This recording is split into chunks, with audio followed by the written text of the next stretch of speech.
Hello students, welcome back to the class on marketing management. My name is Rishi Chakravarti and I am assistant professor in the Department of Management of Assam Downtown University. From the above discussions, we have seen and you have got a overall idea about market targeting. So which is a very important aspect of marketing. From this, it is seen that market targeting is a very important aspect of marketing. This procedure allows the marketer to understand their targeted customer base, which provides a clear insight to prepare the marketing strategies accordingly. It is also seen that proper target market enables the marketer to reach its targeted customer base only.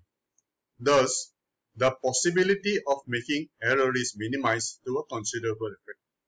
So when we target customers, the marketers actually target only those people who have a specific need, and then it becomes very easy for the marketer to target their products to that particular group of customers only.